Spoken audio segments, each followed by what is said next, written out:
You need to unmute yourself, Mary Pearl. Yep, there you go. Thank you, Yvonne, and thank you, everybody that's here tonight. The traditions in relationships is what I'm going to try to share with y'all today. I want to give you a little history of how it started. My home group, there were a bunch of us that were living in sobriety in our homes, and we were all pissed off, and we decided we wanted a group divorce. And we asked the attorney that in our group if she would give us a cut rate since there was 9 of us that wanted divorces. And she said, absolutely not. She said, first of all, I don't give work on divorces for people I go to meetings with. I thought, well, that was a crappy thing to say. And so then I got to thinking about that when I got home, and I started praying about it. And I said, God, why, with 2 people with programs, why can't we seem to get along? Why can't we seem to be working together? And it was like all of a sudden, it was like the traditions, they keep groups of sickies, admitted sickies together where they can function well. Why wouldn't the traditions work in our homes? But how would we apply it? How would we apply it? So over a period of the next 6 months, I would pray and I would write. I would pray and I would write. And so what I'm going to share with you today is what came of that, and which has been for now since that was back in 1989.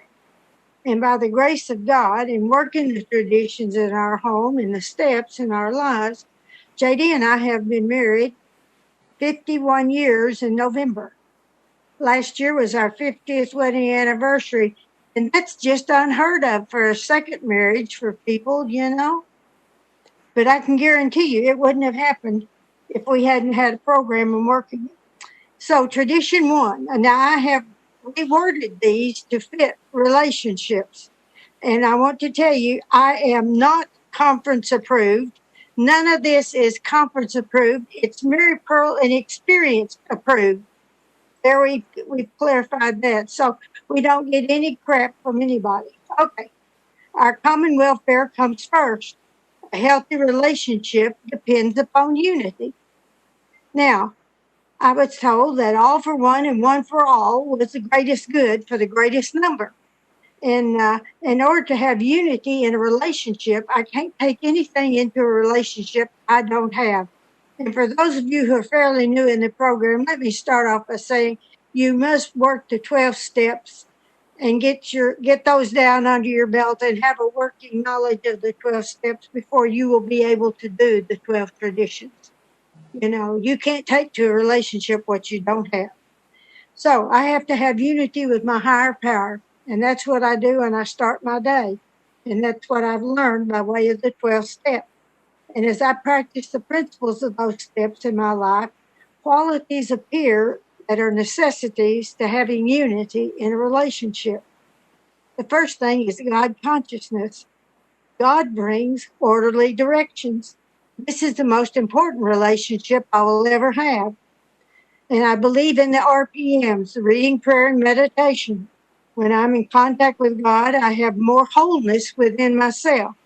And I can't transmit what I don't have. So my sponsor told me to practice the presence of God. And that was being God-centered instead of self-centered. And I said, well, how do you do that? And she says, well, in the morning when you wake up, you wish God a good morning and ask God, what can you do for him today? And then you go about your day and you talk to God throughout the day. So it was like I practiced that God was right there with me all the time. And like when I was brand new, I would buckle God in the seat next to me in the car. And I think people might think I was crazy talking in my car without anybody over there, but everybody does it anymore. You know, I don't think anybody is quiet in a car because all these darn cell phones and stuff. But anyway, I was practicing the presence of God. Now, I have to be able to do all this stuff within myself before I can ever think about taking it to a relationship. One of the greatest tools I'm going to have, the greatest form of love one person can give to another, is accepting them as they are. warts and all, not demanding them to change to meet my wants, my needs, or my expectations, to accept a person just as they are. Well, I had a lot of people in my life that I had not accepted like they were. And the first one I can tell you, the first one I noticed in my life was my mother. And I didn't like my mother. My mother was an untreated Al-Anon.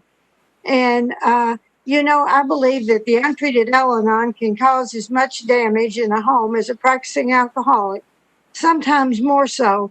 I noticed when I was working with Alateens, they would say, I understand why the alcoholic drinks, but what the hell's the matter with the other one? They didn't realize that alcoholism is a family disease as well. And we have the family disease of alcoholism. So I did not know how to accept my mother. She wasn't the way I wanted her to be. She wasn't anything like I thought a mother should be. And I resented her for it. And I resented God. I resented God because I was my daddy's girl. And my daddy died when I was 12. And I was really mad. And I turned away from any kind of spiritual guidance at that time because I had been taught in church that God loves me. I even had a little song that tells me God loves me. And I knew it was a lie. When I watched my daddy die of a heart attack that night, I knew it was all a lie because if God loved me, he would have taken her, not my daddy. And so therefore I had a really difficult time. Now, how do you accept your mother? Well, my sponsor said, accept her just the way she is. I said, but she's so unacceptable. She said, no, you accept her just like she is and don't ask her to change. She said, and when you start doing that, you will see that she has good qualities instead of just those that you don't like. And so I began to try very, very cautiously at first, And my sponsor would tell me, she said, whenever you would feel like my mother and I couldn't be together 5 minutes in the same room without arguing about something. And so she said, whenever you feel like you need to tell her, shut up, time to go home. And I said, are you serious? She said, yes. And so sometimes I'd be at my mother's 5 minutes and I'd go, gotta go. And Mom would say, well, what in the world is that about? I said, gotta go. And then also when I would pick up the phone, and back in those days, we didn't have call waiting and didn't have cell phones either.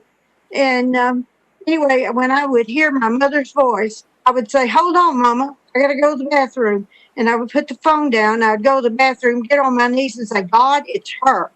God, it is her. And so I would ask God, please put a bubble around me so that nothing she says will hurt me and nothing that I say will hurt her. And then I would go back, and my mother would bore me to tears. She would tell me what she had for breakfast, how many times she went to the bathroom, if she didn't go to the bathroom, all these things that I was not interested in. And my sponsor pointed out to me, your mother is sharing her life. This is what she has. She doesn't have the same life you have. She's not traveling. She's not going all over the world. She's not doing the things that you're doing. She's isolated right there at home. And I think about that. When we've been on the COVID, how my mother stayed at home for years at a time, And so my mother shared what she had. She couldn't share what she didn't have. And I had to accept that was what she was doing, the best she could for where she was. Now, I learned a really good story about acceptance, and it's about the cat. Now, those of you who have heard about the cat, just hang on. We had a neighbor, and we still have another one. When he died, she picked up where he left off. It feeds cats, feral cats, in the carport with a big dishpan of cat food. You just want to go down there and kill them. And I'm not a cat person. I hope you got that right off the bat there. I'm a dog person.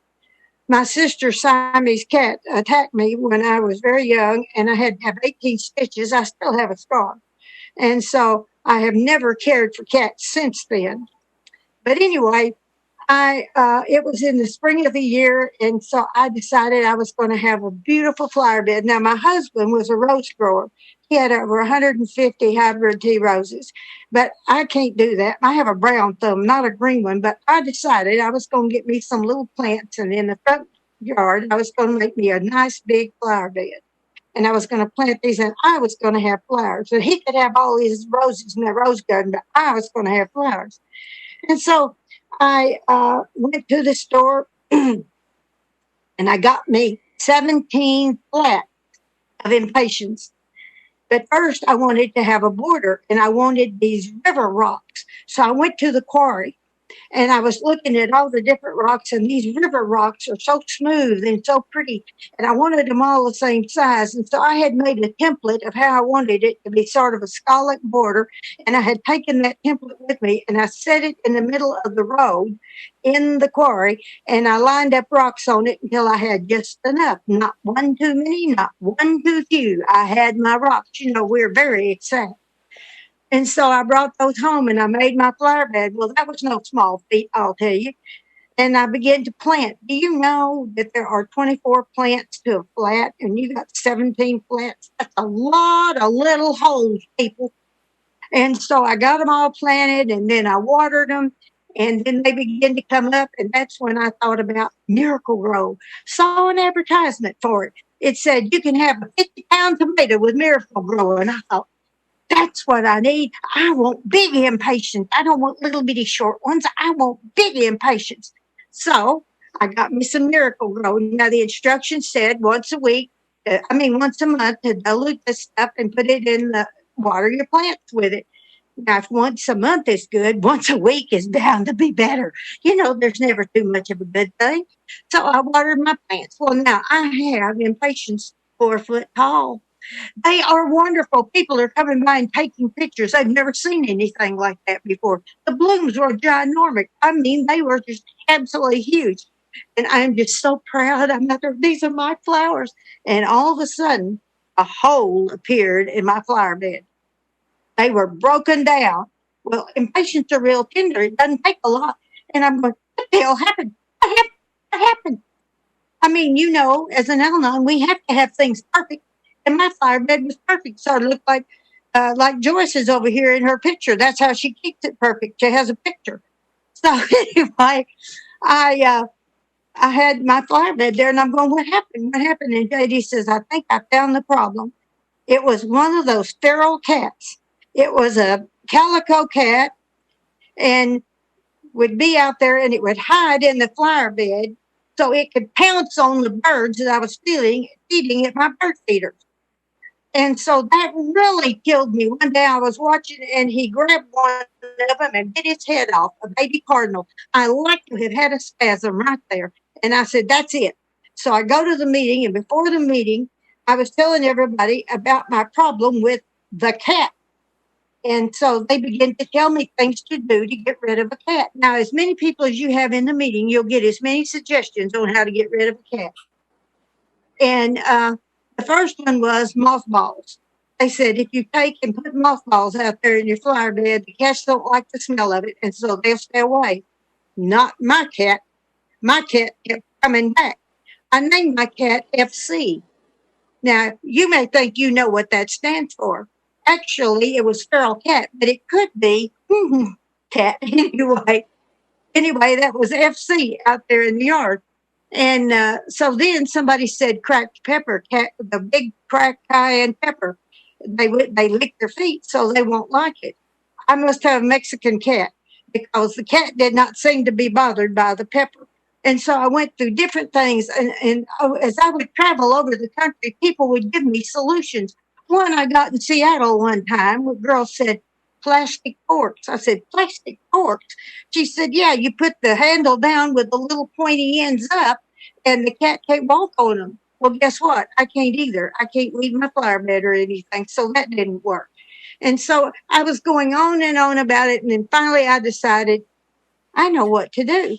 I'm going to kill the cat. You know, it's these things. That's my solution. That's my go-to solution. That's my default setting. When something irritates the hell out of me, kill it. So I had a pellet gun in here in the house, and I took my pellet gun and I would go out there and I would look, and when the cat would be out there in my flower bed, I would shoot him, and it would go meow like that,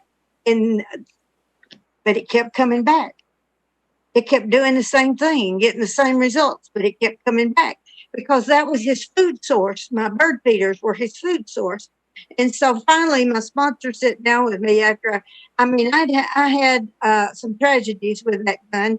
I would pump it up to 3 and hit him, and he came back. So I pumped it up to 6, and he came back after I'd hit him, and he came back. And then I pumped it up to 10. I missed him and knocked a hole in the neighbor's house. So, this was not working well for me. I wasn't accepting things as they were. And my sponsor pointed out to me, you're trying to change the nature of a cat. You're not going to change the nature of a cat. Accept the cat for what it is. Okay. So I go out in the front yard and I said, welcome to my yard, FC. Eat the birds, eat whatever, tear up my flower beds, do whatever you want to. Welcome to our home. And I came in the house and I said, I think I'm going to gag. Well, the next morning I got up and I looked out in my front yard, and lo and behold, one of my happy squirrels, we have lots of squirrels because we have lots of pecan trees, was gnawing a limb off my bonsai tree. Well, bonsai tree only have 2 or 3 limbs. He's gnawing it off, and I go, where the hell is my cat? Where's my cat? Cat, eat the squirrel. Where is my cat? I have never seen that cat since, except one time. I think I might have seen him. I went to British Columbia, and I was at a little town called Seashell up the coast. And the hotel or motel right there on the water that I was staying, on the counter was this great big calico cat. And I said, well, I'll be damned. FC, you went to BC. And as far as I know, I've never seen that cat again. So, but anyway, that just shows you how I have a hard time with acceptance. Okay, I have to be willing in a relationship to accept and do my part. I've got to listen to the ideas and feelings of others and be able to be wrong sometimes. Now, I don't know about y'all, but being wrong is hard. For so long, I felt when I made a mistake, I was a mistake. So therefore, I couldn't be wrong. And I have to do more than I think is what my half so many times, because the thing is, I've got to bring harmony to the relationship, and I can't do that if I'm keeping score. So there were some things where I had to do I didn't particularly care about. In the year 2000, I had to go back to work. But it was a funny thing how my job appeared. In 1999, one of the ladies in our group, who is an attorney, her girl that worked in her office was having surgery, and she was complaining about how everything was so screwed up. And I said, I'll be glad to come over and straighten that up. I said, I used to run an office. I think I could probably do that. And she said, oh, would you do that? I'd be glad to pay. I said, no, I don't want any pay. I said, I'll just do it. And so I went over there and I worked for 6 weeks in the attorney's office. And when the girl came back, she was all caught up, and that worried her. But the next year, she decided she was moving out of state. And so the attorney called me and she said, would you like to come to work for me? And I said, I don't know. Let me pray about that. And I knew that I was going to have to go back to work because my husband's company had sold, and they had made a lot of changes and cut our pay and done a lot of stuff. And so I thought this could be an answer to prayer. But this girl, I used to sponsor her years ago, and then didn't. And so I'm thinking, can we do this? And then finally I told her, I said, whenever this isn't working for you, you let me know. And when it's not working for me, I'll let you know. And so we had a really good relationship for over 12 years doing that. Now, honesty, no more deception, no more blaming. I need to determine what my feelings are. And I can't blame other people for them. I had to remove things like, you make me feel, because no one makes me feel. I choose to feel a certain way. I don't have to take it just because you lay it out. And then I had to get rid of, as my sponsor said, justification and rationalization. I said, my 2 best friends, how can you do that to me? And she said, well, they're not helpful, actually. So I had to learn, too, that I didn't know how to communicate. I'm a talker. I'm not a communicator. There's a big difference. because a communicator knows how to listen. And see, I would make up in my mind what I wanted to tell you. And when I said what I said, that's all I wanted to hear. I've heard all I want to hear. It's what I've said. And so I had to learn to keep my mouth shut. And JD has a profound hearing loss, especially as we get older, it gets worse. And so I found that with him, if I got what looked like a funny reaction, I'd say, "What did you hear me say? And how did you hear me say it?" And that would clarify. And most of the time, he hadn't heard it the way I meant it. I may have said it, but I didn't mean it the way it came out. And so that helps. And then another thing is never miss an opportunity to keep your mouth shut. You know, keeping my mouth shut, especially when I felt threatened. And see, I always felt threatened when I went over to my mother's. And so it was hard to keep my mouth shut. And I call myself the logical one, you know. But the only problem was if you're not talking the same language as someone else and they can't understand the language you're talking, you're not communicating. And I would communicate with logic. JD would communicate with feelings. And then I would tell him why he shouldn't feel that way. And I would logically explain to him why he was wrong. He shouldn't feel that way. And I can remember as a child when my mother would say, "You shouldn't." I would say, "Well, I already have. Now what the hell am I going to do? I've already felt that feeling. I don't know how to unfeel that feeling." Do you know how to unfeel a feeling? When you get your feelings hurt, you just can't go reverse, back up. You know, we're not like a tech player. We can't take it in the back. And I had to be open to another person's feelings, ideas, and opinion. In other words, I had to have an open mind. I had to be flexible. I had to remove yes, but, what if, and I know. You know, she said, yes, but means, yes, I hear what you're saying, but I'm going to not do it. And then the what if is something that hadn't happened yet. I'm in fantasy right there. That's what the if is, in fantasy. And I know, as long as I know, I'll never learn anything because I know. When I think I know, I know. So I have to ask myself, one of the main slogans that I love in Al-Anon, how important is it? Do you want to be right or do you want to be happy? Now, how important is it? How important is it to hold your ground? If you want to be happy, sometimes you have to give in, you know. I called over one time to talk to my sponsor, and she wasn't at home, and her husband was, and I was telling him all about what JD was not doing and what doing and how we were fussing. And he said, "You know, it takes two fools to argue. Two wise men don't argue with one another, and a wise man won't argue with a fool. So obviously it takes two fools to argue. Thank you very much." And I hung up. I didn't want to talk to him anymore. I also, during this same period of time, a gentleman that I worked with, we were walking downtown to lunch, and we got to a particular corner, and there was a car wreck right in front of us. He thought the car coming from one direction ran the light, and I thought the car coming from the other direction ran the light. Now, we were both standing in the same spot at the same time, and we both saw it differently. And while we were standing there debating who was right, we heard this moaning. One of the drivers had been thrown from the car. We missed that altogether. He was laying in a bush behind us. And so we looked at each other and said, "Well, we're not worth hell as a witness anywhere, are we?" So we went back to work. But that was the thing about it. If you disagreed with me, I took it personally. And you learn not to do that. You know, you don't have to take things personally. When I got married the first time, I got married because I wanted to get away from home.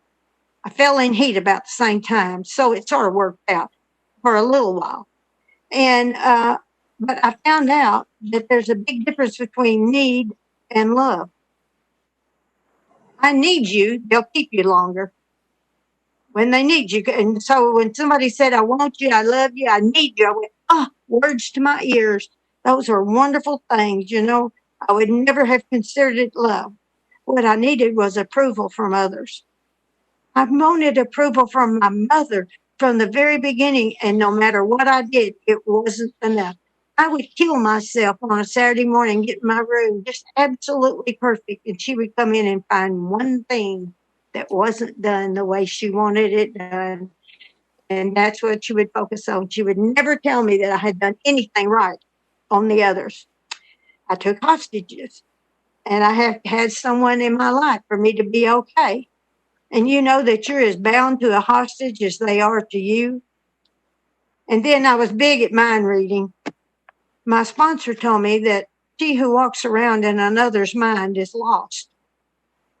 But my thing was, if you love me, you should know what I want. You should read my mind if you love me. Well, if I want to get what I want, I need to open my mouth instead of expecting somebody to read my mind. I mean, it's just not going to work. Because half the time, my mind's not even engaged. So the bottom line on all this is, does it work? No, it didn't work. Then why do you keep doing what doesn't work? Because that's your default setting. And you've got to do it enough the other way in order to have another chance to do it differently. There's a difference between wants and needs, And I didn't have a clue what my needs were, but I could tell you what I wanted. But that's not the case. The bottom line is I need to be able to communicate to my partner what I'm feeling and what my wants are, what I feel that my needs are, and we need to talk about it. And I need to have some balance. I didn't have any balance. I was like a pendulum. I was way over here, and then you let me loose, and I went way over there. It took me a long time to stop in the middle. When you let that pendulum go, it doesn't just keep going like this until it finally stops in the middle, but it's got to swing back and forth. And so that's what I had. I need to have balance. I need to have it in my emotions, in my communications. I needed balance in my spending habit. It's like I came, I saw, I conquered. I had to make us a priority instead of just me. And then there was meditation and prayer. And in that prayer, I would ask God, show me how to be a good partner. Show me how to be a partner, how to be an equal in my relationship, And that made a lot of difference. And I also learned there's a God language. And those words are, I promise, I'll never, I always, I'm forever. Those are God's words. Only God can keep those. Because I don't ever anything. Do you?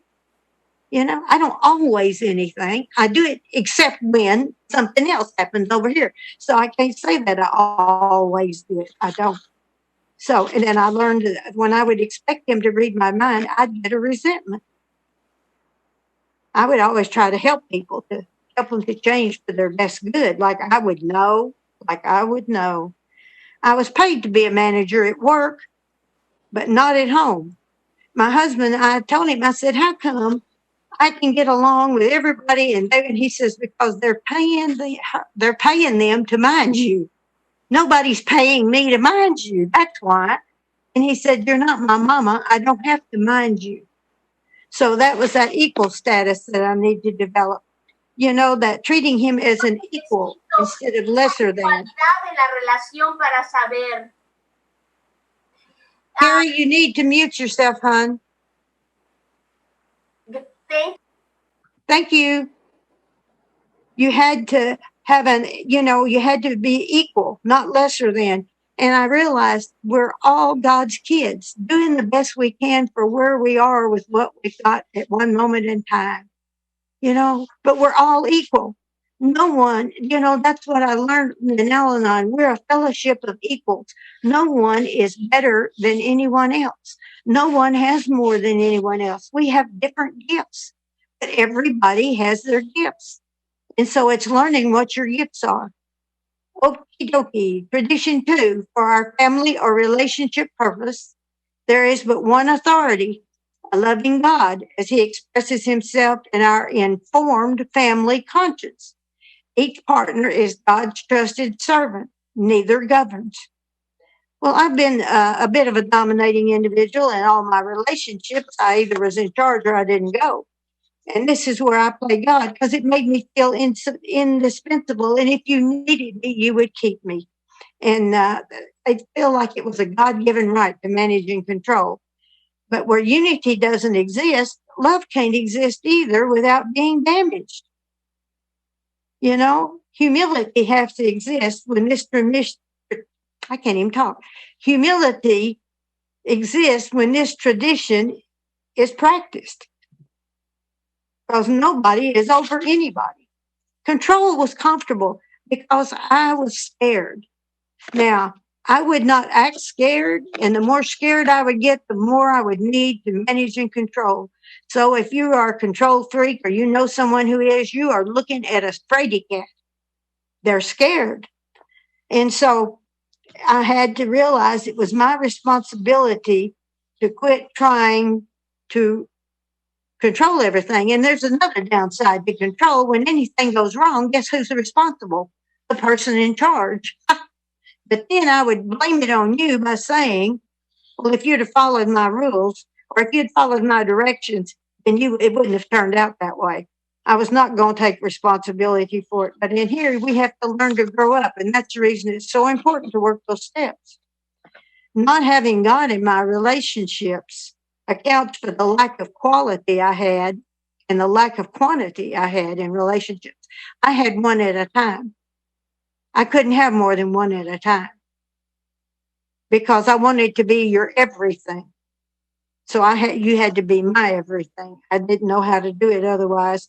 I did that as a child. So what happens when you have an informed family conscience? That's where everybody sits down. And if you have a family, you have kids, everybody in the family sits down and tells how they feel or what they see about a situation, because everybody's going to have to deal with the results of what we decide. So an informed family conscience means look at all of things. And I learned that in Al-Anon, because the minority has a voice. Because a lot of times the minority will think of something that you've not thought of. And so it's something very valid. So you have to have that. Other solutions come up when you have an informed family conscience. And if you can't reach a majority, and of course, if there's just two of us, it's hard to have a majority of one. We say, let's pray about this and then come back together and talk about it later. And you know, something strange happens when you come back about it later. Somebody's mind has changed or another solution has come up that you didn't see to begin with, because you're praying and you have God in the relationship, and God brings harmony. Timing is another thing in a relationship. The moment somebody comes in the door from work is not the time to approach them with a major decision because you're tired or what have you. But I would be at home waiting on him to come home. And so I've been thinking about it all day long. And so the minute he would come in the house, I would say, let me tell you about something. We need to decide. And he would say, my God, I haven't even put my lunch bucket down. And I'd go, well, we'll put it down. And he'd say, I'm tired. And I found out if I would wait and give him time to take a shower, relax, have something to eat, that he was more agreeable to whatever I wanted. Now, we had different opinions on lots of things. And when we got married, he wanted a sports car and I wanted a station wagon. Well, he said he wasn't about to have a hearse. A hearse, mind you. Well, I did lots of ceramics and sculptures and things, and I needed that big car to carry my boxes of artwork and things around in. And he wanted an MG midget. Well, you can see how that's not going to go together. And so he went ahead and got his sports car. And so then we went down to buy a new vehicle. And we got down there, and I wanted the station wagon, and he wanted a sports car. So we bought a truck. Nobody wanted that. That was how we made decisions. So we had this damn truck that nobody wanted. And so I was driving that truck back and forth to work one day, and then I saw this beautiful red station wagon sitting over there, and it called to me from the lot. It said, Murphy, Murphy, I'm over here. And I go and I go, oh, wait a second. I drove around the block, took another look at it, Oh, that was gorgeous. I came home and I said, I would really like a station wagon. He said, I told you I didn't want a bus or a hearse. I said, okay. Next day I'm driving by and he called to me again, Murphy, Murphy. And I'm thinking, I've got the deed to the truck. It's in both our names. It's or, not and. So one of us could sell the truck. I pulled in. I walked over to the station wagon. I put my hands on the fenders. I felt of it, and it spoke to me. And I said, I've got to have this car. And so the salesman came out. He said, would you like to drive it? I said, no, I want to buy it. And he said, oh, well, that's wonderful. And I said, here's the deal. We're paying this much a month for car payments on this truck that nobody wants. And so if I can have my car for the same car payment, I don't care if it lasts the rest of my life. I want that. And he said, I think we can deal. And I drove home in the station wagon. Well, he was not a happy camper because, you see, I had done exactly what he said not to do. But that was one of those self-will run right things, you know. And another thing was wanting to have answers to questions. You ask somebody something and you want an affirmative answer.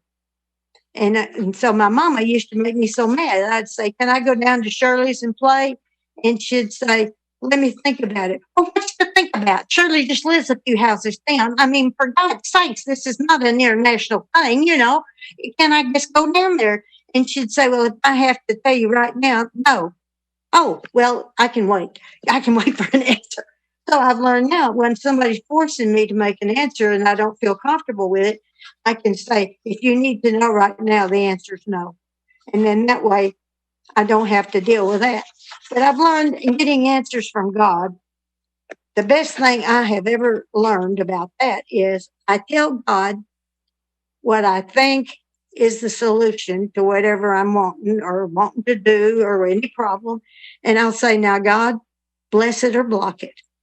And then I keep my eyes open to either situation. And God will show you, he will either bless it or block it for you. He'll show you in a way that you can understand. And that was amazing because the last car we bought, for instance, we went over there and it was we had this big station wagon that we had gotten to help haul my sister around. And because she was in a wheelchair and everything. And after she passed away, we did not need that big car because it used 2 tanks of gas a week and just going back and forth for him to go to work. And I said, we need something that we can get 2 weeks out of a tank of gas. And so I saw this little car at the dealership when I was getting my oil changed. And I mentioned it to him.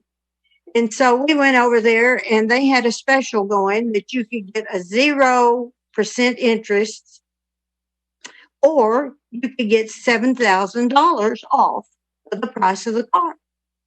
And so we were sitting there and we were filling out the paperwork, and all of a sudden I realized I was losing him because he's diabetic. His blood sugar was falling out. And so I said, I got to go get him something. We'll be back later. And I didn't mean that day, but it was 2 weeks, I think, before we went back. And the guy didn't think we were coming back. I said, oh, yeah, we just had to, but I fed him now. He's okay. And so we're sitting there, and he said, do you have a credit card? And I said, in fact, I have a GM credit card. When I bought my last car in 1992, I got a GM credit card. And every time I've had work done on my car, I've done it on that credit card and paid it off. And he said, well, you're bound to have some points. I had the $7,000 in points, and I got the 0% interest both. And I looked at JD and I said, I think that's a blessing. I think that's a blessing.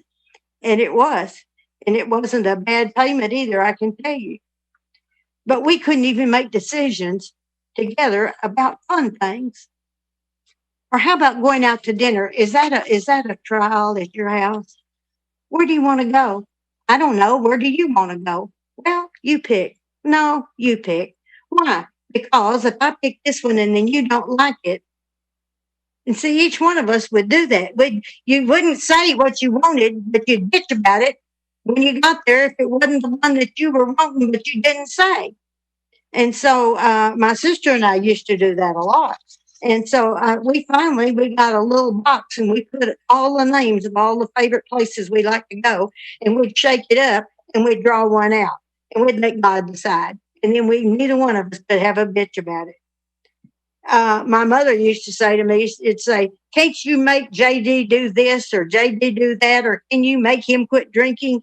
And when she would say that to me, it was like, I ought to be able to do that or she wouldn't be saying that. And so then I'd have to redouble my efforts of trying to manage and control my husband. But the thing of the answer is no, I can't make somebody else do anything they don't really want to do. And if they say they'll do it just to get me off their back, that's not good either. I have to have courtesy in my home. And sometimes we can treat complete strangers nicer than we do the people we live with. You know, we want the complete stranger to think well of us. I guess we don't care what our loved ones think of us. It just never occurs to us, you know. It's like JD one night, we were at the meeting and the AA group was planning a potluck, and he raised his hand and he said, we'll make brownies. Where's the we? Where is the we? My husband doesn't cook. You know, what do we mean? We're going to make brownies. And so it came the day before the potluck, and he said, have you started on them brownies? I said, they're not my brownies. You were the one that volunteered the brownies. I guess you're going to make brownies. He said, are you kidding me? I said, no, I'm not. So he gets in the car, he goes to the store, and he gets him some brownie mix, and he comes back. And, you know, the hardest part was to get out of the kitchen and let him do it, because I didn't want him screwing up all my pans and dishes and stuff, you know. But okay, he got in there and he did it. And, you know, I had to go in another room and watch TV to keep out of there. But he did it, and he felt good about himself. And he made a point to tell everybody, I made the brownies, you know. And I said, that's right, he did. We would fight over control. When we bought the first remote control TV, the guy said, you're going to need two.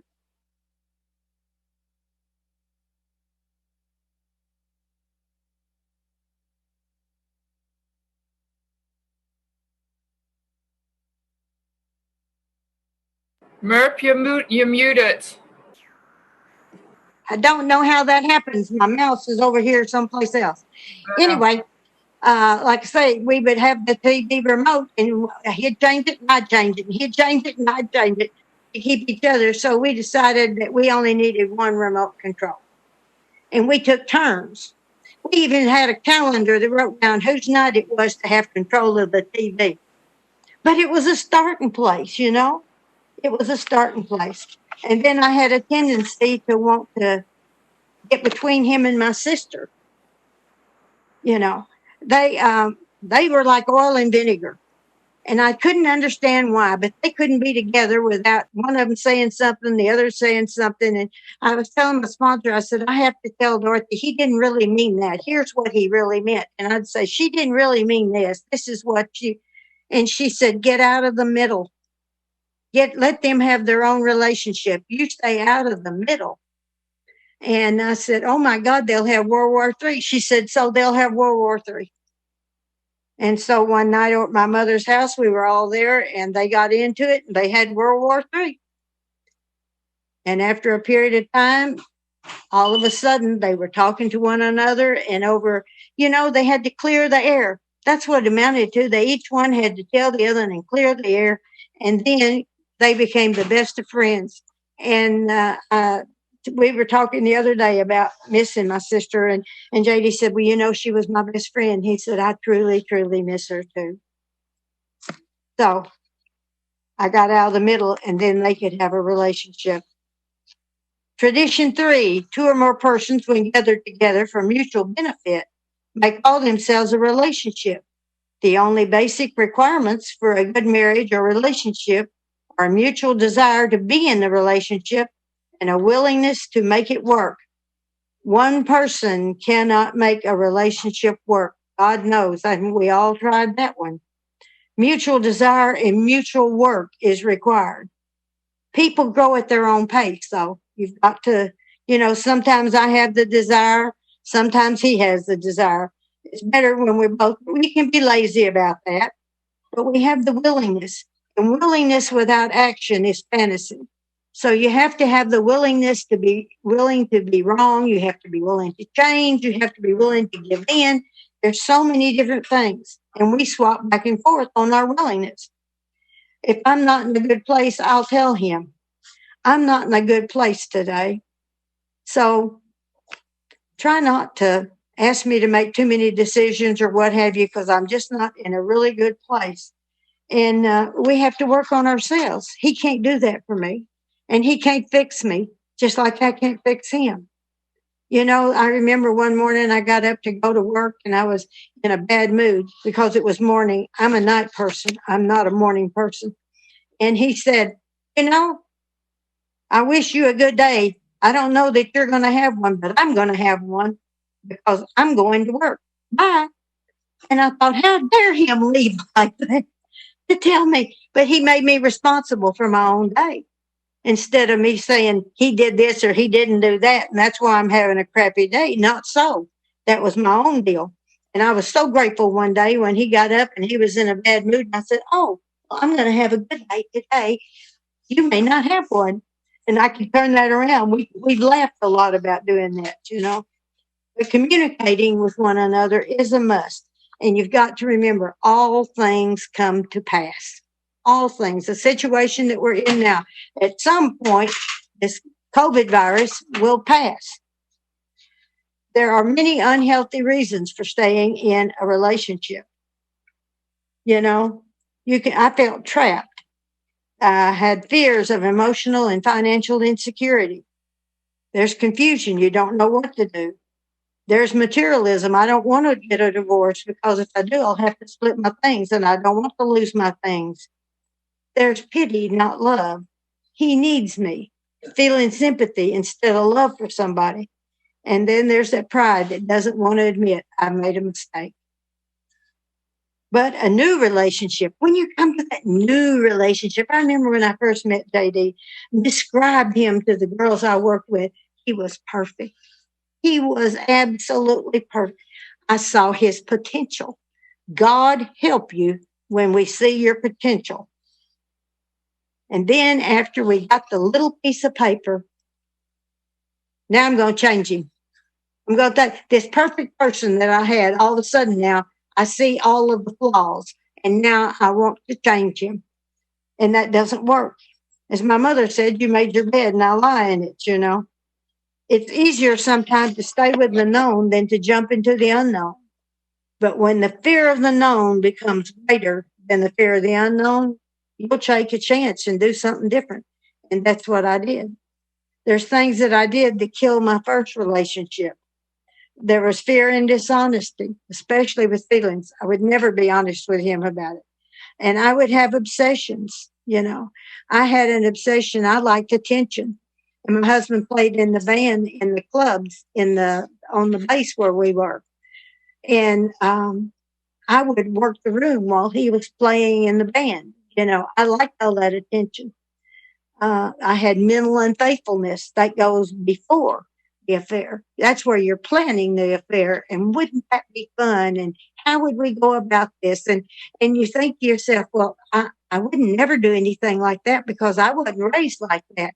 Well, I got a newsflash for you. You'll do a lot of things you weren't raised to do. You'll do a lot of things like that because I was in another country. Mother would never know.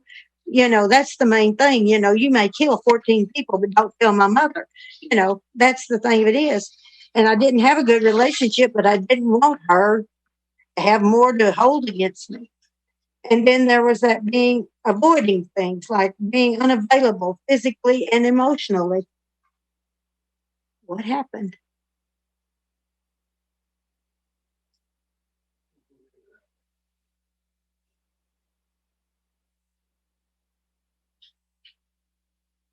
I don't know what happened there, friends. I'm sorry. All of a sudden, the screen just went blank. I don't know. I had obsessions, like I say. I had the avoidance. I was unavailable physically and emotionally, you know. I always had a headache if I didn't want something. And then I used controlling. sex was like a dog yummy. If you're a good dog, you get a yummy. If you're a bad dog, you don't get a yummy. Just that simple. Then there was the physical abuse and the verbal abuse and justification and rationalization, using excuses instead of taking responsibility for my actions. I had the disease of more. I was known alcoholics that had that. You know, you see a sign that said, "Oh, you can drink for $1," and they'll say, "Give me $2 worth." You know, and that's the way I was a lot about stuff. And oh my God, I love denial, the little fantasy. Someday I lived in the someday I'll have this and someday I'll get that. And everything's going to be wonderful when. And it reminds me of a story that I've told for years. And it's about the Al-Anon that died and went to hell. And she's down there and she meets a rabbi and a priest. And she said, "For God's sake, what'd y'all do to get sent here?" And the priest said, "Well, there was that little girl next door when I was a kid, and I just never could get a hold of that celibacy thing very well." And so she looked at the rabbi and she said, "What about you?" He said sort of the same. He said, "I went over to next door neighbors and had some bacon with them one morning, and that was delicious. I never got over the taste for bacon, so that's why I'm here." And they looked at her and they said, "Why are you here?" She said, "What do you mean?" They said, "What did you do to get sent to hell?" She says, "No, I'm not here." You know, it's just that simple.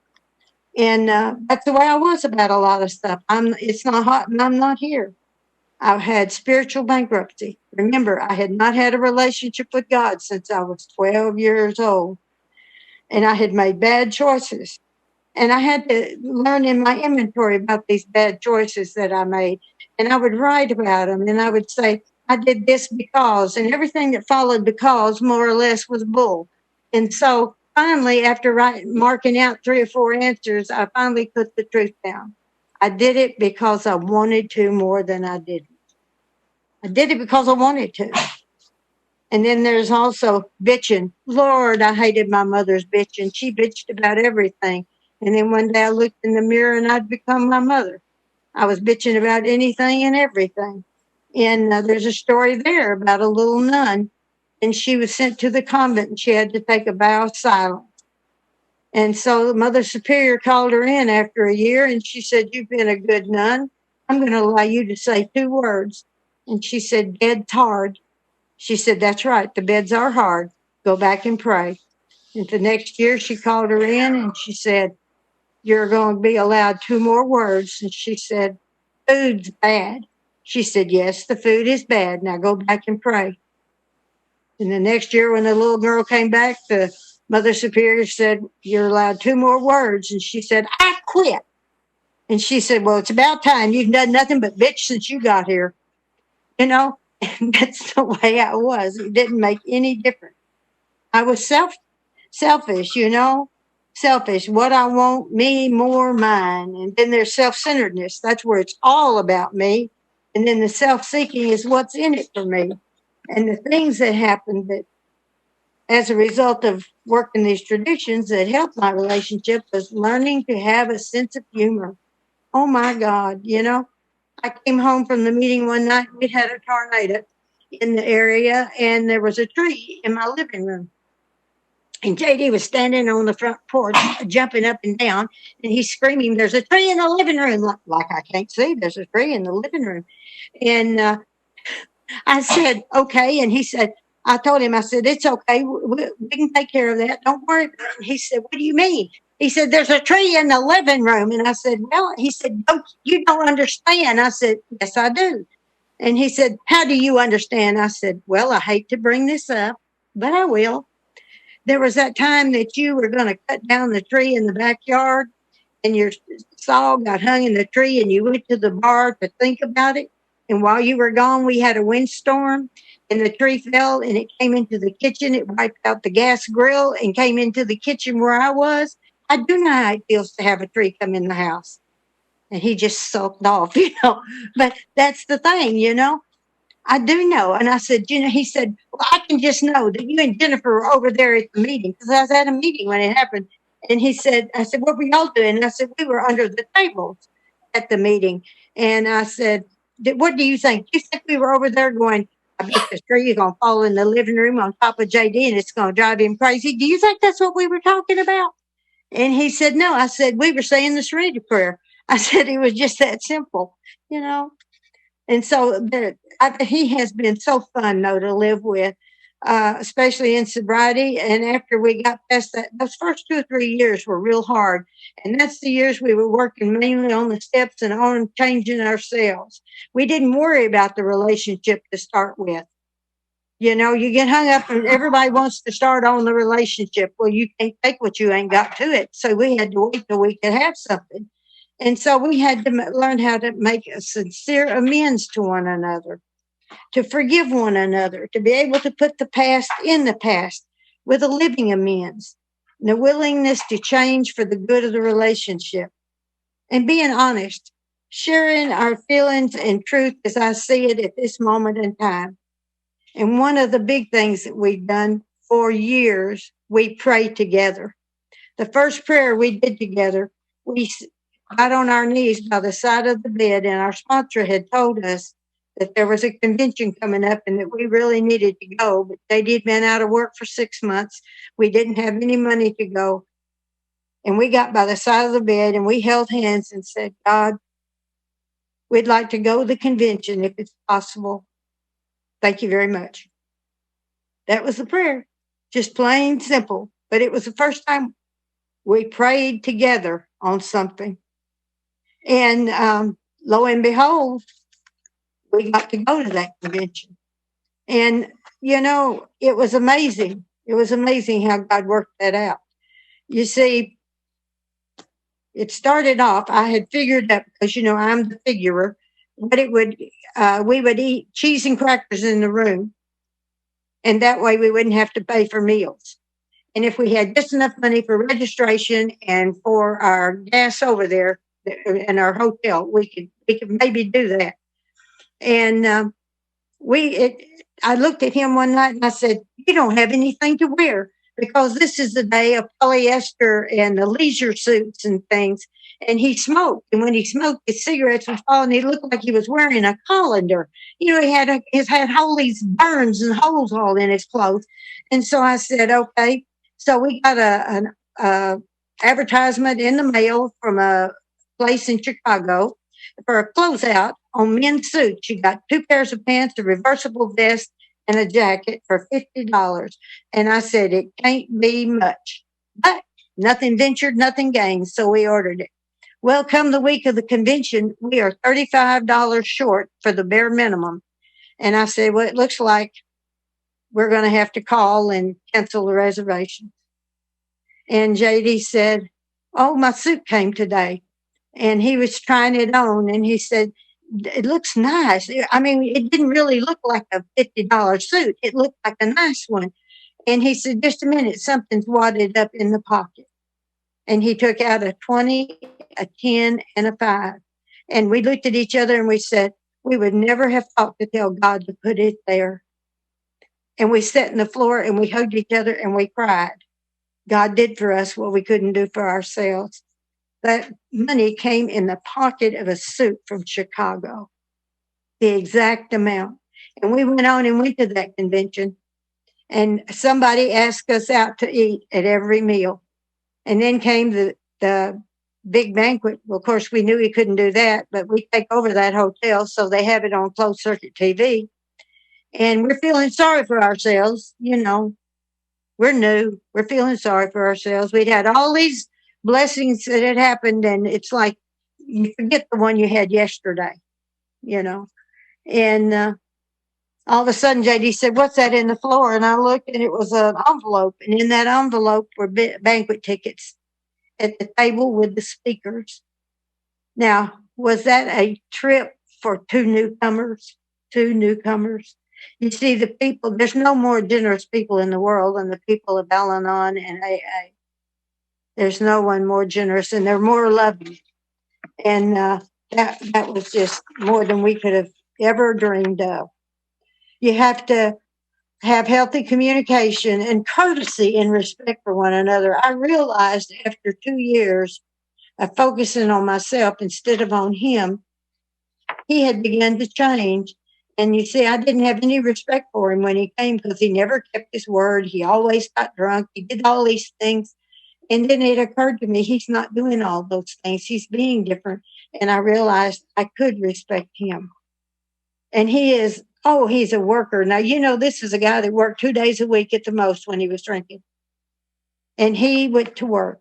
Now, I want you to know that he worked for 39 years at perfect attendance when he retired at the age of 79 because he loved his job and he told God, I want a good job.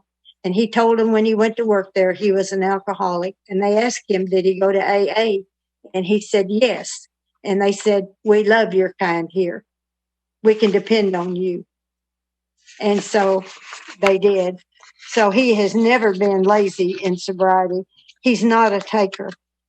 And I'm not a taker either, In our spiritual condition, personal as well as our relationship spiritual condition, you bring God into your relationship and you want his will above your own. That's one of the nicest things that we can do about that is bringing God and having God be the center of our relationship. It's like God stands in the middle and he holds each one of our hands. So we're joined by God. And the decisions that we make, and if I want to influence JD, I have to let go of God's hand to go around to get on the other side to jerk on him. And then neither one of us are getting good directions because I'm disturbing him. So you hold your hands together and then you hold God. Tradition 4, each partner should be autonomous, except in matters affecting the other partner, family or relationship, or society as a whole. Autonomy means I have the freedom to do whatever I want to, but with it comes the responsibility for whatever actions I take. Now, I can ask myself, will this make him angry? Well, I know what things certainly will make him angry. And, but the thing about it is, that's not the end of the world for him to get angry. We all get angry at times. But is it going to leave a lasting negative effect on my relationship? There's very few things.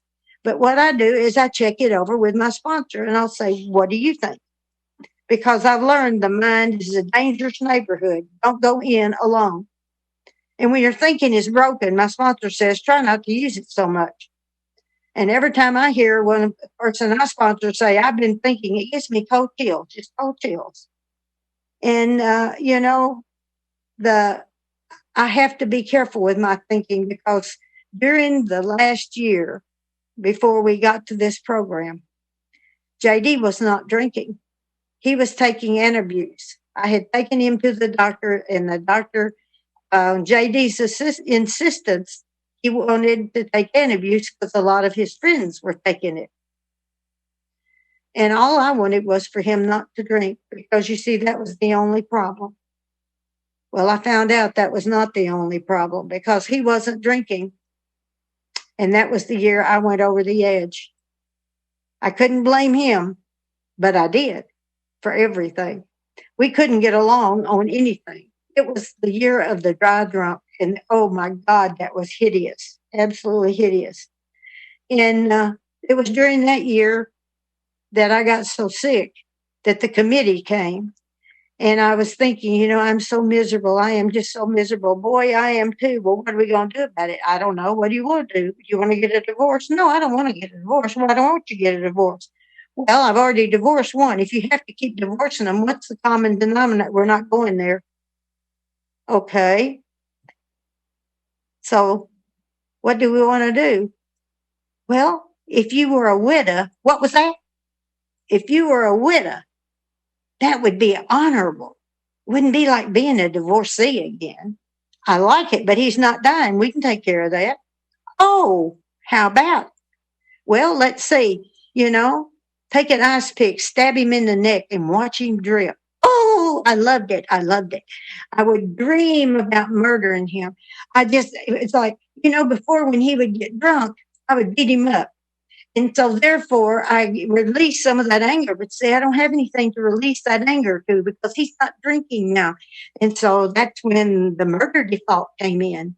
And Even to this day, people at the group, when they talk about something, they'll say, well, what do you think? And I said, I think you ought to kill it. And they say, is that your go-to on everything? I say, pretty much. I said, that's my first thought. That's my default setting. I said, my second thought is my God thought that says, no, you're not going to. And I said, I didn't have that back then. And so I began to think about it. And there was a woman who killed her husband, said he was an alcoholic, and they put her in prison. So now I have to come up with another plan, one that's foolproof. Came up with it one night in the committee meeting. If an alcoholic were to pass out in the bathtub and drown, who would know? Who would know?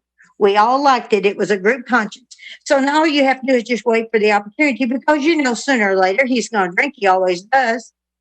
And so when he got drunk the next time, and which he did, of course, and he came in, and we had ice and snow on the ground, and he came sliding across the yard in second gear. He sounded like he was doing about 30 in second gear, and he hit a tree, and he opened the truck door and poured out. And I'd seen that too many times. And so I looked out my front window and I said, I'll kill that SOB if it's the last thing I ever do. And when he came through the door, I hit him as hard as I could, and he fell and he hit the coffee table.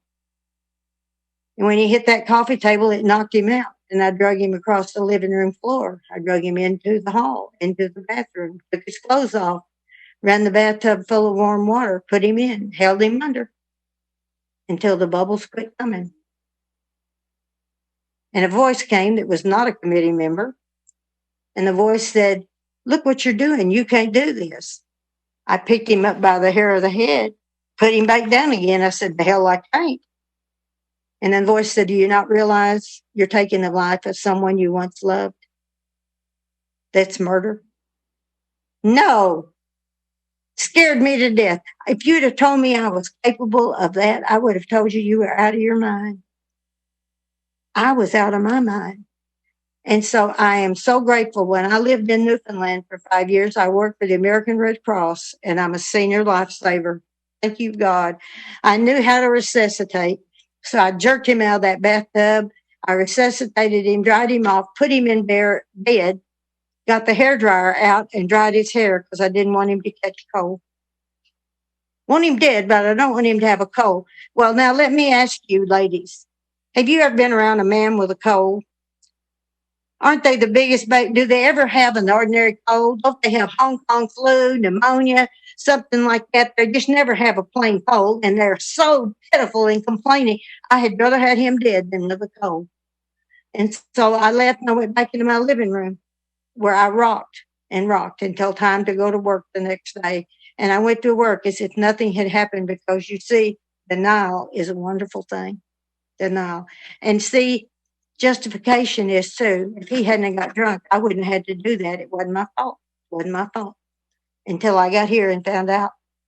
So in order to be autonomous in your actions, you have to know who you are. How can you be autonomous if you don't know who you are? I'm a child of God. I'm one of God's kids. I'm more than a wife. I'm more than a sister and a daughter. I am more than those things. I'm a child of God. And my autonomous actions, just like the one I took back then, can be very destructive when my character defects take over. You know, and the more fearful I become, the worse the defects come to play. And if you ever notice that defects left to play together, you never have just one. You have one that'll call to another, and that'll call to another. It's amazing to me how that works. I would go on, one of my defects was the disease of more. I would go on shopping sprees trying to make myself feel better. He would spend money we didn't have, and I show him I can do that too. Well, now, what does that show you? That shows you that we're going to have a lot of debt by the time we get to the program, because he's been spending money we don't have, and so have I. Now, when he quit drinking, that extra money that he was using for alcohol went away. It took me 4 years to pay for my trips to the mall. So who caused us the financial instability? It was me. It wasn't him. And I learned that when I wanted something from the mall, I used to walk every morning in the mall. I would go in, I'd say, oh God, I've got to have that. And I would take it home. And then I would look at it after a day or two, and I don't know why I got that. It's because I thought I needed something to fix me, make me feel good, and that buying that was going to make me feel good. And my sponsor says, I've got a cure for that. I said, what is that? She said, take it back. Oh, well, then you've got to admit you made a mistake. And she said, well, you want to keep it or what are you going to do? I said, well, usually I give it away. And she says, well, that's stupid because you're still going to have to pay for it. So she says, why don't you take it back and get your money back? And I did that so frequently at Dillard's that the girl, when I would go to buy something, she'd say, are you sure you really want this? Are you sure you really want this? Because I didn't realize that every time I bought something, they got a commission. And then when I took it back, they took it away from them. And so she didn't want that money going and coming like that.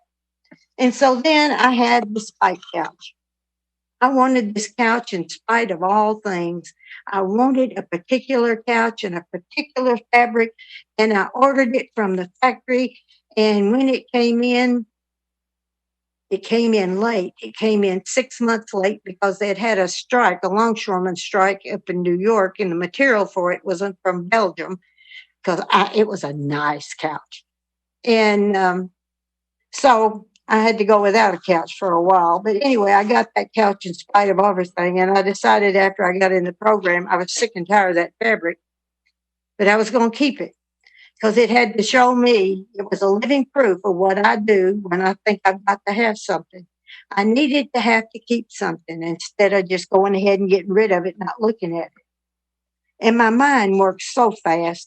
I didn't realize how my mind worked, but it's like one day in the morning, up and I was talking on the phone and somebody's knocking on my door. And so when she came to the door, when I went to the door, the person there, it was just a salesperson. So I went back to the phone conversation or the girl I was talking to, excuse me, I'll get it right in a minute. The girl I was talking to on the phone had to go to the door and she came back. And I said, well, thank God you got back. And she said, what do you mean? I said, I've just bought a microwave. She said, what do you mean? And I said, well, while you were gone, I was thinking, boy, I would love a bacon and tomato sandwich. But I don't have a microwave, so I'd have to cook the bacon on the stove, and then that would put the grease splashing all around. Then I'd have to clean up all that mess. But if I could put it in the microwave with the paper towels, I wouldn't have to do that. And she said, you'd get all that in about a minute? I said, yes. That's how fast my mind works. And I was telling JD about it when he got home. I said, can you believe my mind works like that? He said, yeah, let's get one. I'd like one too. So we've had a lot of fun about that. One of the things you have to do in this autonomy is not fantasize about somebody else as your partner. Because when you start fantasizing that somebody else would be there, somebody else would be better, somebody else would be more handsome, somebody else would give you a better living, your affair has already started, even if it's just in your head. And we are not victims. We are volunteers. We make choices. We're responsible for the choices we make. Ego-driven individuals rarely have a healthy relationship. And that tells me why mine weren't. Because I always had to have my way. I used to say, I'm a natural-born leader. And the reason I'd say that is I don't know how to follow. I either lead or I don't go. I hated being at the mercy of what other people were doing. Whereas if you're leading, you get to make the choices. And I learned that there's a difference between affecting someone adversely or to their just getting angry at you. There's a big difference. And don't do things in order to get a reaction from others. Don't do that. I found out No that hagas cosas para tener una reacción nomás. No hagas.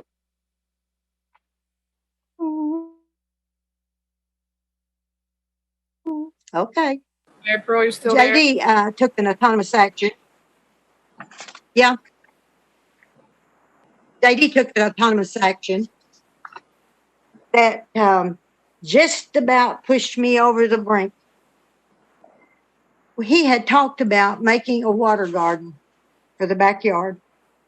And we had he'd been gathering books and magazines and stuff on water gardens. We'd been to botanical gardens. We'd been to all these different places.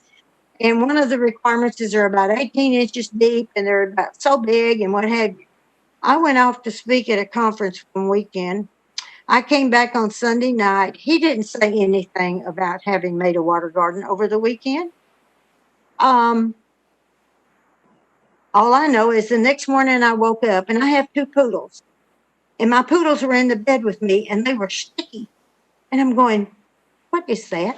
And I turn on the lights and my dogs are covered in mud. Mud! And I'm going, oh my God, it's in my bed. It's on the carpet. Mud is everywhere. It's like the dogs have played in the mud and they've gotten all over the house. And I'm going, what happened? And I go and I look outside and I have a river of mud for a backyard. You see, it had rained. Now, when he was digging the water garden, instead of 18 inches, 5 foot would be better, wouldn't it? The alcoholic theory of more is better. So he had dig. Now, that's a lot of dirt. And so he had decided, I think he watched Steve McQueen too much, that he would spread it out all over the yard and then it would just dissolve into the grass. Well, we had about 3 inches of rain. It didn't dissolve into the grass. It was a river of mud, the entire backyard. I couldn't believe it. And I called my sponsor and I said, talk me down. I'm going to kill him. I'm going to kill him this time for sure. I really want to. I really want to. My house is destroyed. We have house guests coming in 2 days. What the hell are we going to do? And so she said, well, bathe the dogs. I said, good point. First things first, bathe the dogs and don't let them out. Let them out in the front yard on a leash. Do not let them out. And so when he came home, I was walking the dogs in the front yard. And he looked at me and I said, go take a look at the house and come up with a solution by the time I get back. And he was just sitting here with his head in his hands going, oh no, oh no, oh no. And I said, that's right. Oh no. I said, why didn't you mention that you were going to do something like that? Why didn't you mention you had done something like that? Why did I have to come home and just find it? Why did that happen? And he said, well, I figured that if I told you and you didn't want it, that you would tell me all these reasons I couldn't have it. I really wanted it, so I decided to do it. And I said, well, there you are. Look what you've done. And he said, I am so sorry. I said, sorry, don't fix it. Sorry, don't fix it here. Where do we go? And so I was mad for about 3 months. And we just sort of lived in the same house. I wouldn't tell you anything to him because I couldn't say anything nice. I was so mad about the fact that he snuck around behind my back. And he did that, on purpose. And of course, he didn't do it on purpose to make the house muddy. And then it's like we had to cross fence the yard to keep it right up to the edge of the patio so that the dogs couldn't get out anymore in the mud. And it took a long time. And then finally we were having a yard party. And I said, well, we usually have the yard party in the backyard. Where are we going to have it this time? And he said, don't worry, Dorothy and I are taking care of it. Now, this is my sister that he didn't like, his best friend now. And so they used indoor-outdoor carpet for the entire backyard so that we had green grass in the backyard. It looked like a football field out there. I'm going, my God, that must have cost a fortune. And I told him, I said, how in the hell can we afford? He said, you don't worry about it. Dorothy and I are going to take care of it. And I said, okay. I lived over it, but it was a learning lesson for both of us. And he learned then we don't do things that's going to affect the other person, our home or our yard without running it past the other one. Don't, even if they don't like it or what have you, at least they have an idea it's going to happen, and it took a long time to get over that because I didn't trust him. Sometimes when I'd leave home, he would tell me, he'd say, make a list of all the things you want me to do while you're gone. And when I'd come back, some things would be done, but nothing that was on the list. And so finally I figured it out. he was having me make a list of things for him to be sure not to do while I was gone. Because if I expected him to do those things, then I was disappointed. But that's what expectations are all about. And he says, I don't know. He said, when I would look at the list, it wasn't what I wanted to do. And I said, well, all right. So I quit making the list. I saved us both some trouble. Each marriage or relationship has but one primary purpose: to serve as an expression of God's love. And I must have an awareness of God's love within me before I can express it to anyone else. Before I can bring it to a relationship, I have to experience it, because I cannot transmit that I do not have. I heard a definition of love one time in a meeting. I don't know where they got it, but later I went and asked the girl for it. And she said, love is acceptance, understanding, and tenderness. It does not strangle, grab, or possess. It sees the other person not as a god or an idol, but as a human being possessing the strength and weaknesses of all human beings. Love doesn't ask to be served, only when it may serve. Quiet, gentle, trusting. It is composed of affection and desire without anxiety. And I thought, when I heard that, I never knew how to love like that. And so I came home. This was like within the first 2 years of being in the program. And I told JD, I said, I realized tonight that I've never loved you. And he said, well, I love you.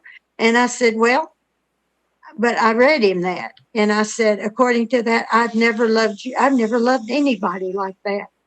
I've never known anything like that. And he said, well, does that mean you want a divorce? I said, no, I've already got you. I might as well try and work this out and use you as a guinea pig. We'll see how it goes. And like I say, it's gone pretty good over those last 51 years. But the thing about it is, what is God's love to me? Me as an individual in a relationship. The first thing is it's unconditional. It's comforting. It's protective. Kind. Thank God it's forgiving. It's strong yet gentle. It's trustworthy. It's constant. Unwavering. It enhances everything. God's love takes away nothing from your relationship. It only makes it better. God's love is happy, joyous, and free. And God's love is God's will for us. His will is to love us and for us to love him back.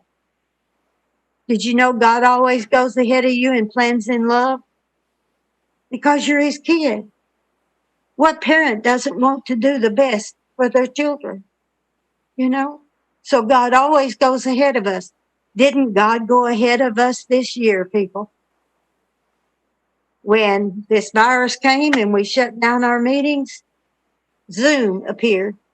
God had gone ahead and had Zoom in place so that we could see and have a face-to-face meeting right now. You don't have a face-to-face meeting with a mask over your face and 6 foot apart, but I can look at you. I can look at your faces right here.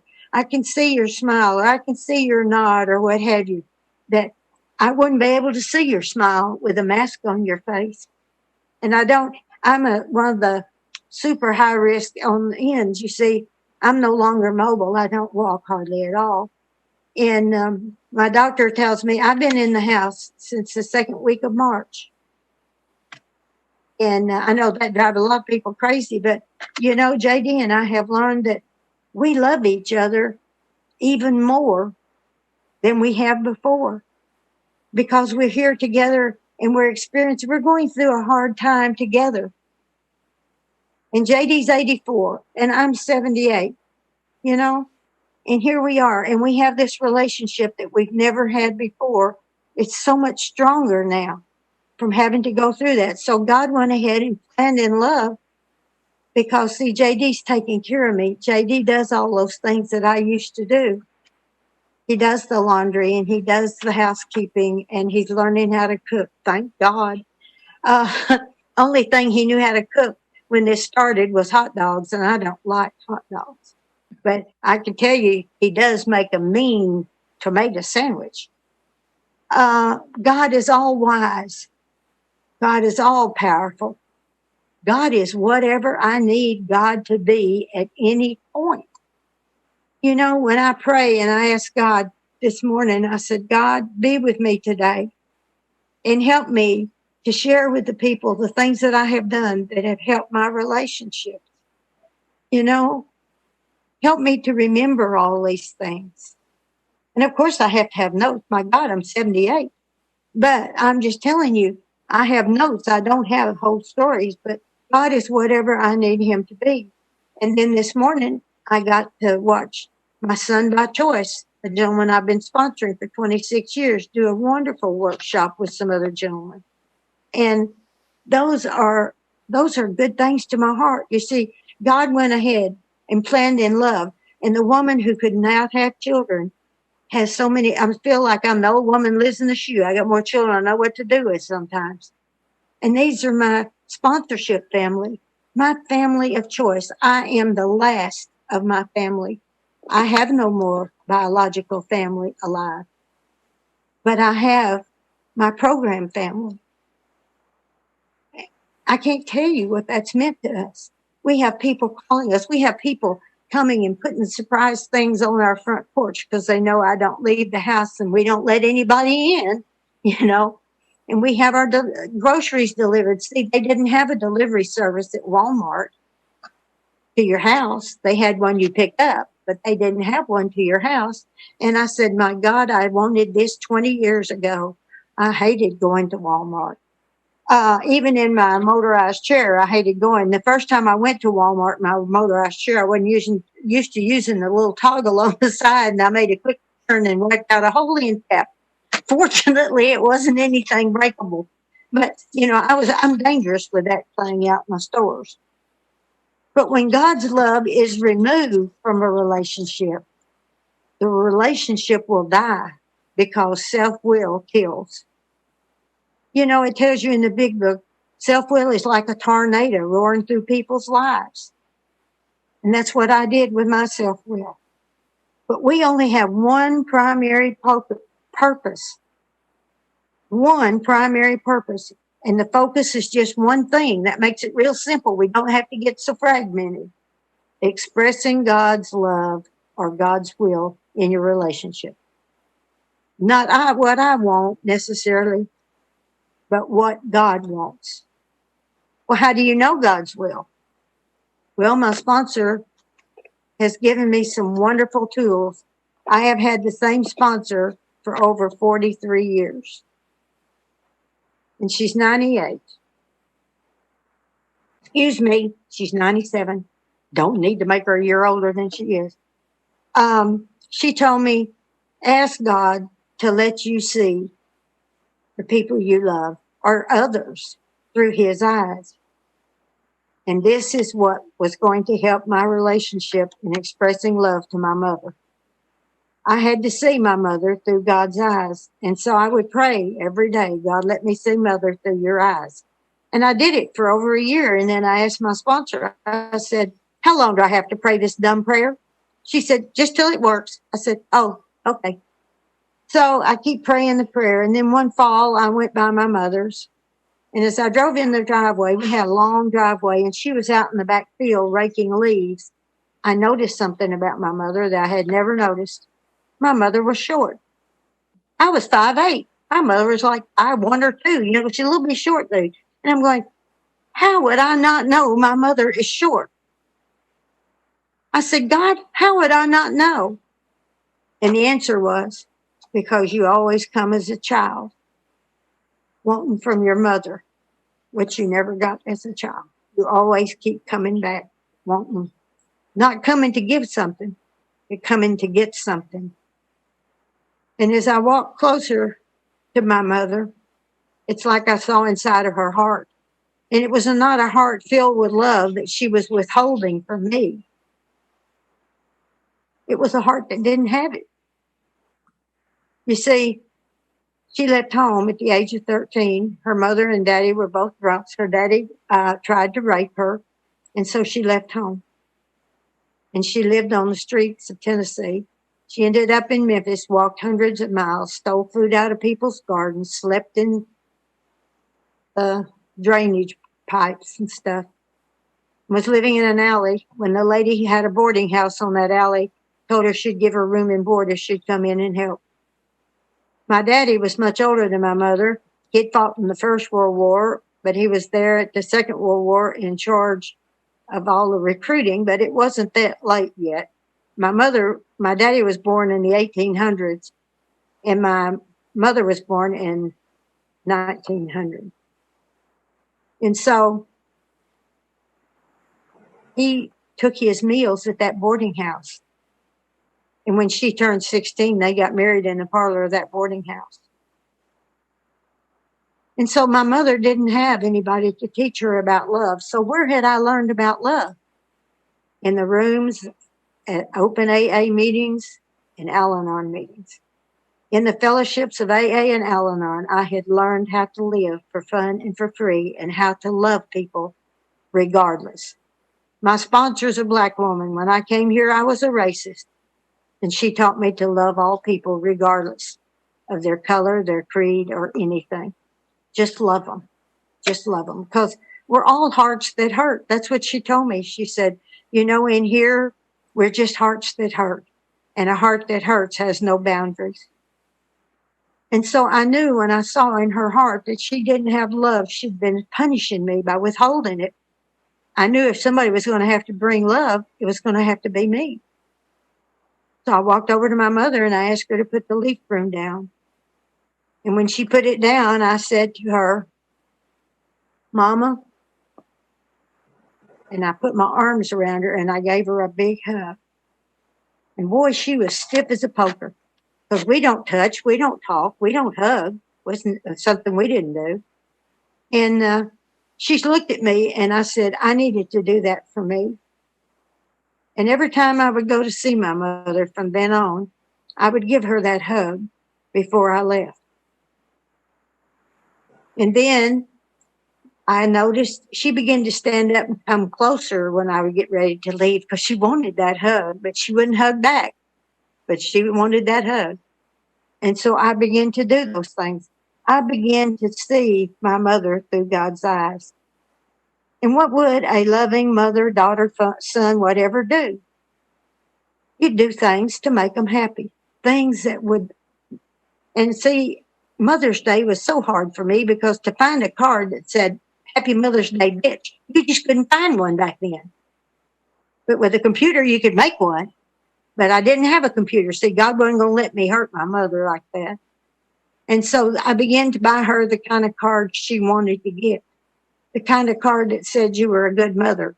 Even though I didn't like them, my sponsor told me it doesn't matter. You do the right thing, regardless if you want to, how bad it feels or whatever. I said, I feel like a hypocrite. She said, do it until it works. And what it did was it made me feel better toward my mother. You know, and when my mother died, where were all those cards? Not the ones that I'd sent her, which I thought were so funny, but those cards that I sent her after I started doing that were wrapped with a ribbon around them in her Chester drawers. My mother had saved every one of those cards, and it was there from the last letter that my brother wrote before he was killed in Korea. So that was one of her treasures, one of her treasures. So another thing I learned was to give her the gift of time. Not to worry about her telling me what she ate or didn't eat. Give her the gift of time. Go to see her. Listen to her on the phone and accepting her like she was. Accepting her.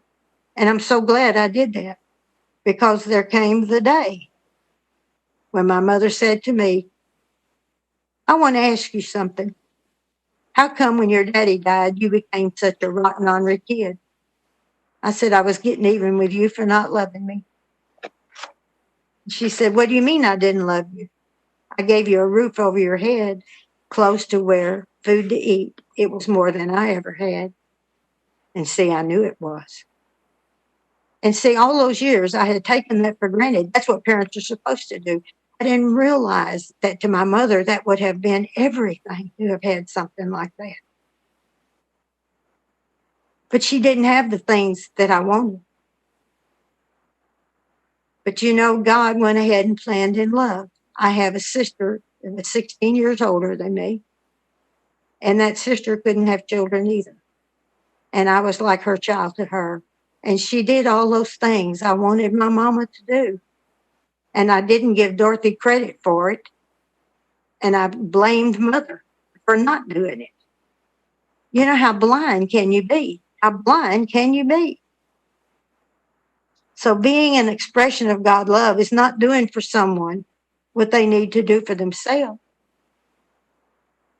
But anyway, my mother looked at me when I said that. She said, I gave you that. She said, it was more than I ever had. And I said, Mama, it's enough. What can I do at this point in time to make it up to you for all the things that I have done, so many of them on purpose, to make you miserable?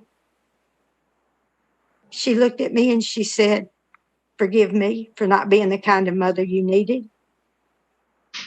And I looked at my mother and I said, Mama, I forgive you. I forgive you. And my mother got up and she walked across the room and she gave me the hug and she kissed me on the cheek and she said, baby, I love you. I've always loved you. And I'd never heard her say it. I was almost 50 years old. God healed that relationship because I did what I had been taught in the program and by my sponsor to do. Give comfort and encouragement to your loved ones. It means giving them praise, positive strokes, praying for them, not centering in on their negatives, but encouraging them through their positives. You know, JD, he's one of the sweetest men in the world. Every day, no matter how ratty I look. And boy, during the pandemic, my hair got down to here. Now, you see how I like to wear my hair. You know, my God, I felt like I had mane. I had a ponytail, for God's sake. And he would tell me every day that I was beautiful, even when I knew. But you see, because he looks at me with eyes of love, I look beautiful to him, just as he is one of the most handsome men. And he has a wonderful, huge head of white, beautiful hair.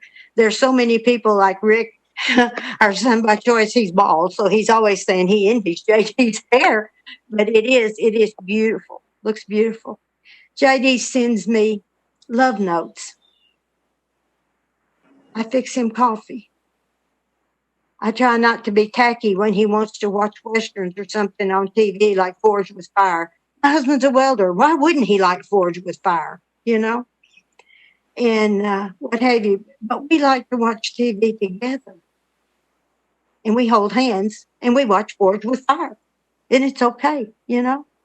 I like to give him comfort, not criticism, especially when he hurts himself.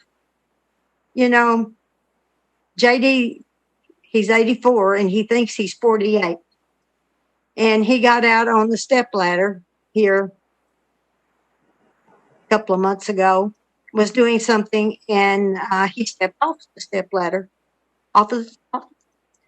And when he fell, he hit the rocks around the water garden. Thank God he didn't go in the water garden. I told him, don't you realize you could have been killed? You could have drowned, and any person in this world wouldn't have me put away. You know, I said, they know my history. You know, you would have me arrested if you got drowned in the water garden. But anyway, he was bruised up and had a black eye and all like that. And I told him, I said, you promised me you wouldn't get on the ladder. Well, I was only going to be there for a minute. And I said, well, that's okay. So I called one of the girls I sponsor and I said, bring your truck over. I want you to take all the ladders away. Because I said, I can't be worried because, you see, I can't walk out to the back very easily. It'll take me 30 minutes to go from here to the outside. And I said, and I can't worry about if he's laying out there dead in the yard from falling off the ladder. And so God went ahead and planned in love and sent me a wonderful, wonderful handyman. I have Jesus. God sent Jesus, and he is a gift from God. He does everything. He does everything. And JD said, he asked him the other day, he said, when something happens to me, are you going to continue to take care of Mary Pearl? He said, Mr. Thompson, I certainly will. And so I told him, I said, see, there, Jesus loves me too. But there's a new intimacy between me and JD. There's a greater love today than we ever had when we first got married so many years ago. And we didn't know that people are doing the very best they can, and they need compassion and forgiveness, not judgment. And we had a tendency to do that. You know, I told my sponsor, she told me, she said, do you know on the last 3 inventories, you have had judgment and criticism right up there at the top. And I said, I don't really see it as bad. And she said, what do you mean you don't see it? I said, well, even the Bible says a tree is known by its fruit. I'm just being a fruit inspector. She did not find that amusing. And so, you know, she gave me a little thing to say, and I had to put it on my refrigerator. And it said, has God deserted heaven and left it up to you to decide and judge what people should or shouldn't do?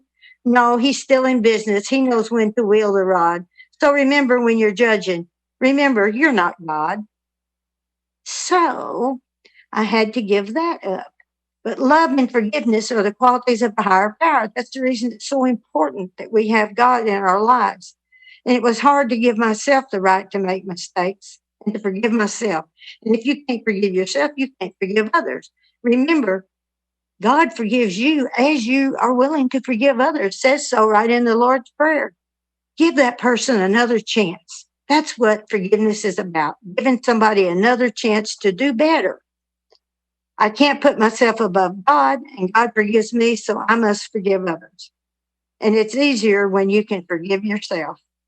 I expect less of those I love. I allow them to make mistakes. The kindest thing you can do when someone makes a mistake is keep your mouth shut instead of having to grind them down with it, you know?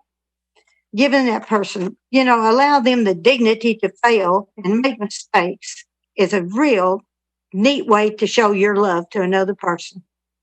You know, just keep your mouth shut and go on. Common courtesy in driving. Having fun with a hairdryer. I got to tell y'all, one of the first areas I saw improvement when I started in the program was in my driving.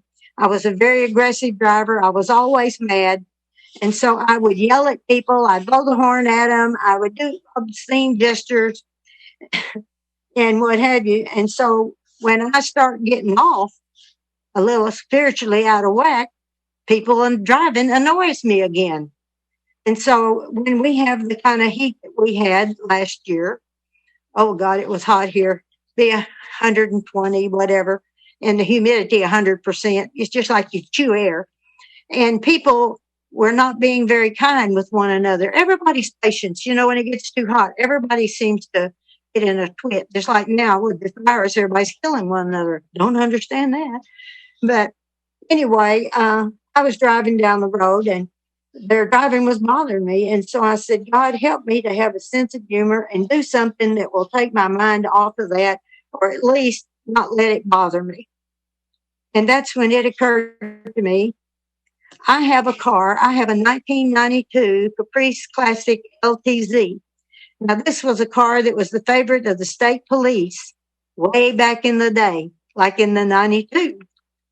And I bought that car brand new, had it delivered, ordered it from the factory, and I've kept it ever since. I'm one, I keep cars 20, 30 years, whatever. I love my cars. And this one's in my will. But anyway, I was driving down the road and I realized I have a state trooper hat. One of the girls I sponsor is a state trooper, and she gave me a state trooper hat.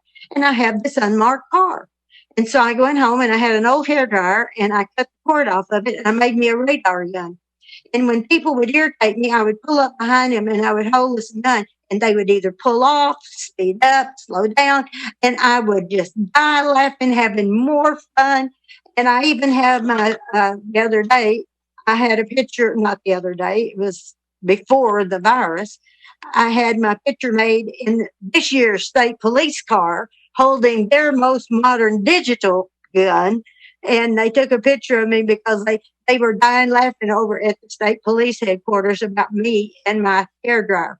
And I asked the girl I sponsored, I said, can I be arrested for impersonating an officer? She said, with a hairdryer? I said, oh, okay, I can have fun then. And so I did. And I still do. Anybody can come and tell you, my hat's in my car, and so is my hairdryer, just in case. And I had to learn gratitude.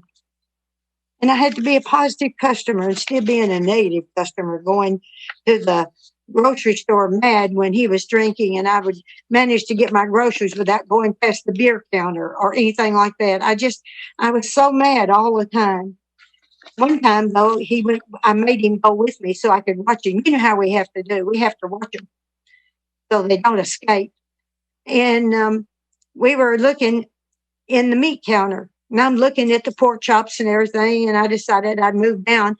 And he didn't realize I had moved down, and a little lady about my age now stepped in between us.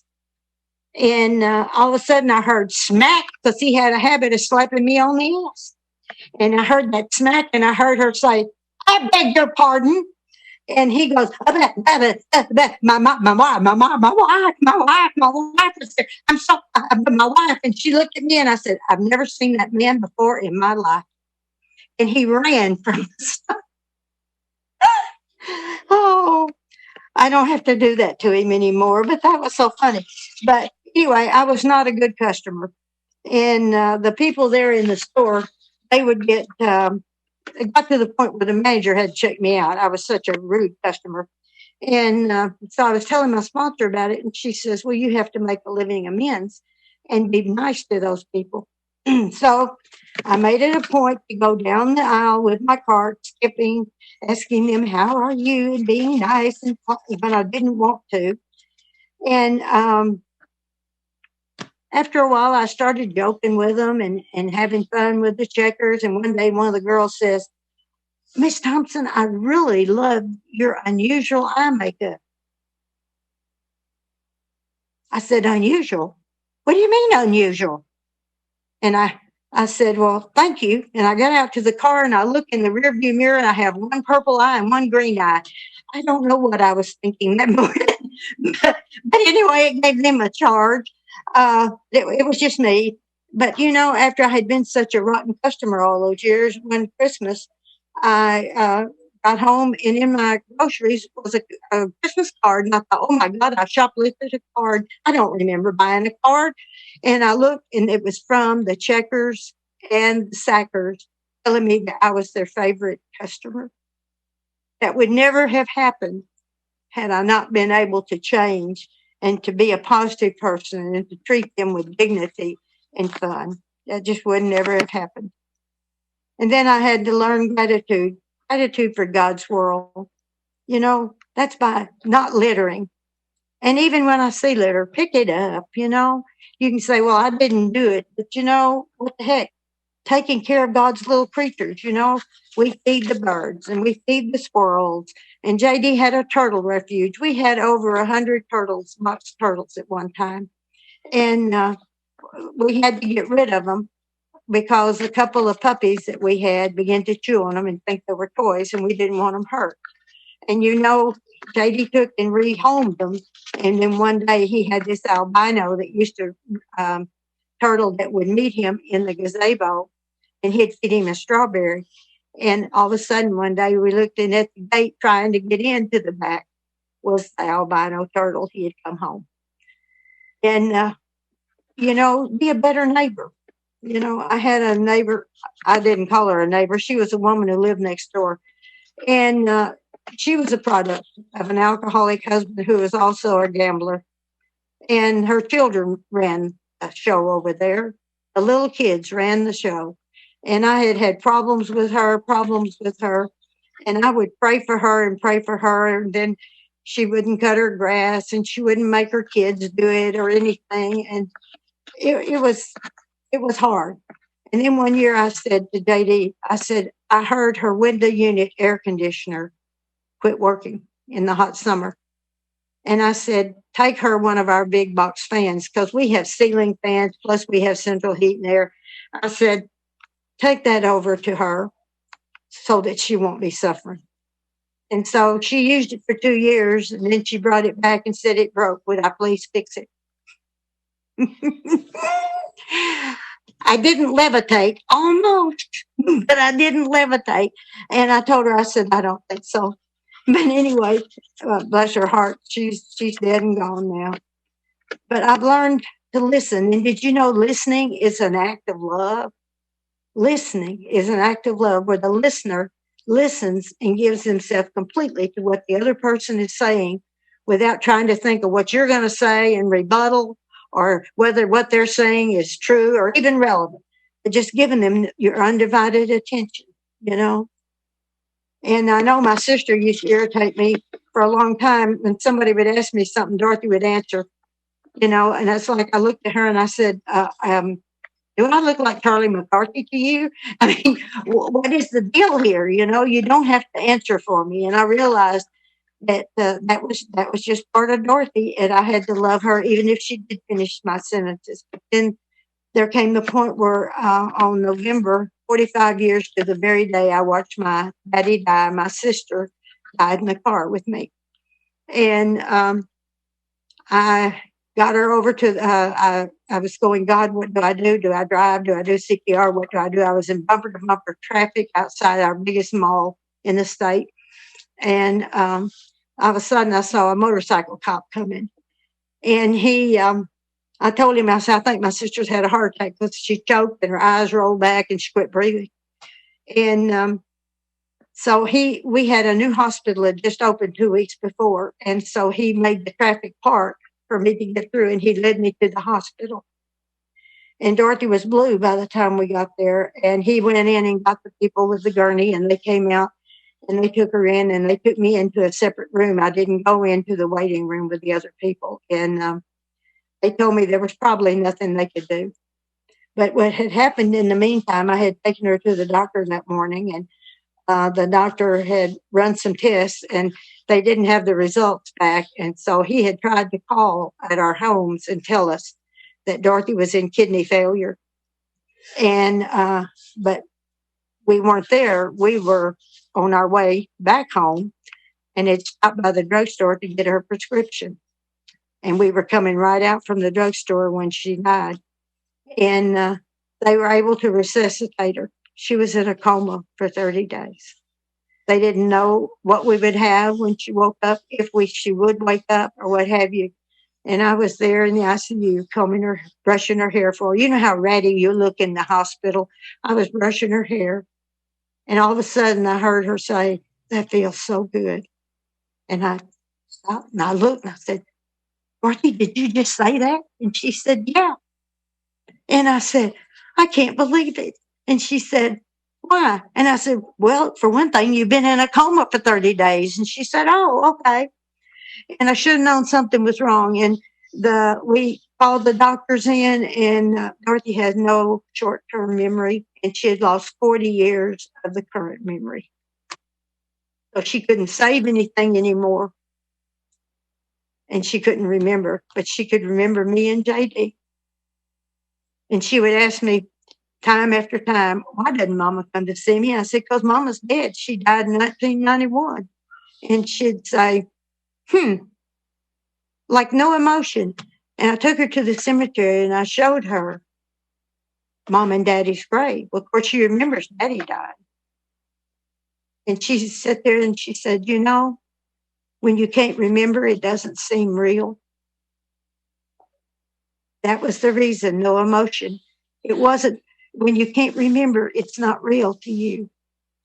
And so I took care of my sister. I had the privilege to care for my sister for the next 12 years. 1 year for each of those minutes that she was down. And she taught me a lot. Like I would say to her, how can you stand it not having a memory? And she said, well, you have to accept the things you can't change. I said, do tell. You know, I get so tickled at her, you know. But I learned not to be argumentative, Don't burden someone to try to make you happy. Your happiness depends on you and your choices. And I've learned to use God's love instead of sex to go into a relationship. That's the reason. You'd start a relationship, you go into sex, and they go downhill from there. Sex is a part of love if you do it right. But sex does not bring love. Tradition 6, a partner ought not be overly supportive spiritually, emotionally, or physically to the marriage or relationship, lest problems of ego gratification divert him or her from the primary purpose, which is to serve as an expression of God's love. So this is where we learn caregiving rather than caretaking. And I learned that good with Dorothy. She didn't need a caretaker. She needs someone to give her care. And, if I'm going to take care of you now, if I'm going to be a caretaker, I can make a vegetable out of you. And that's what I darn near did with the alcoholic, because I did everything for him to the point that when he sobered up, he didn't know how. He didn't even know what size pants or shorts he wore, because I had been buying all of his clothes, taking care of all of his, every need he had, I took care of. That was, I need to be needed. So there we are. But see, my need to be needed and my self-esteem were dependent upon each other. When I was a kid, I had a best girlfriend. I would do her homework for her. She couldn't see very well, but she finally got her some glasses, and she didn't need me. I was devastated. To see all that time I was doing her homework and everything, I felt needed, I felt loved, I felt all that. But when she got the glasses and she could see the stuff herself, she didn't have to have me.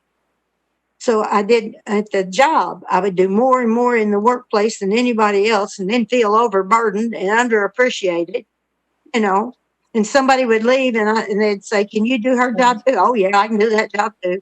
And so when I left, I was doing 3 days. Trabajo también. Deborah, thank you. Like I say, I would get doing all these jobs. Were they going to pay me for 3 people? No, they did not. And then I would get resentful. And see, with JD, I had this mother-child relationship. I dressed him. I took care of him. I took care of the finances. I gave him directions instead of information. We had a real bad weather forecast, and we were going to have some ice and snow here. And that's not normal for here. And so he had this little lightweight truck. And so I heard he was sleeping because he was working nights. And so I gave him the weather report. I said, "They say you're supposed to have ice and snow in the morning." Now there, I've given him information. Could I shut up? No. "So you better put some extra weight in the back of the truck over the axle so you won't slip and slide all over the road." Like he didn't have enough sense to think of that. So when he came home, he mentioned the fact he had slid all over the road. I said, "Well, why? Did you not put the extra weight in the back?" He said, "No." I said, "Why not?" He said, "Because you told me to." See, when somebody's trying to force something on you, you'll go against your own better judgment just to not let them tell you what to do. And I don't think that, it's just like JD, he's a rose grower. He was. He's not able to get out there and do them that. Excuse me. And he had a whole row next to the house, and he said, "I figured out why those don't grow as well." And I said, "Why?" He says, "It's because of the water coming off of the shingle." He says, "It's the granulation that's up on the shingles is bothering my roses." And I said, "Oh, that's just an excuse to get gutter. Don't try to pull the wool over my eyes." He said, "No." And I said, "Well, I don't believe it." And he said, "Okay." And so we got the gutter. Now, the roses did wonderfully. I wanted to go out and put salt on them just so I could be right and he would be wrong. You see, I didn't believe him, but he knew. But I was wrong one more time. So I had to get this addressing him. And that's why I told my sponsor, I said, "That really bothers me. I'm tired of dressing him because I'll lay out what I want him to wear and then he won't want to wear it. And we get into an argument. And then by the time I get him dressed, then I'm running late. I don't have time to get dressed. And so I'm late wherever I'm going." And she said, "Don't dress him." And I said, "Well, what'll happen?" She said, "I don't know. We'll see." She said, "You can dress him and shut up and not bitch about it. or you can not dress him and shut up and not bitch about it. I don't like my choices. So I decided I was going to let him dress. So he would come in from work and he would take his clothes, start taking them off as he'd come in the front door. And I've always wondered what it is men do to their underwear that once they take them off, they can't touch them again because they can't get them in the clothes hamper, even though it's right next door. I can't understand why they can't do that. And so here was his clothes all over the house, and I can't pick them up because she told me I couldn't dress him and I couldn't pick up the clothes. And I said, okay.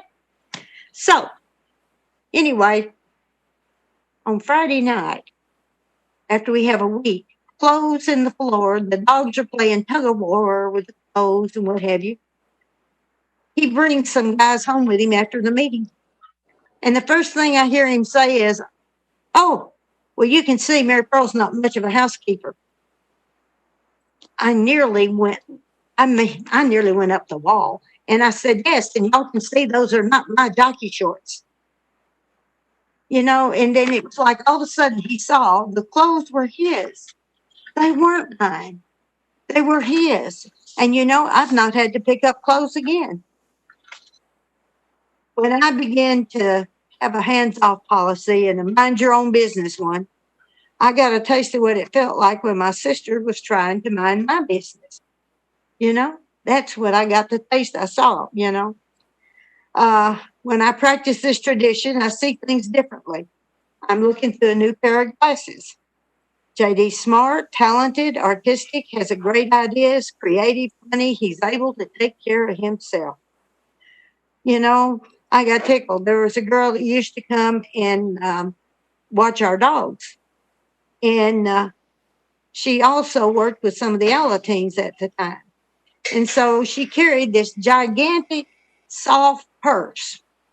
And JD picked it up out of the chair to move it over one night when we were someplace else. And he said, my God, what does she have in a purse that would weigh that much? So he had some chunks of asphalt.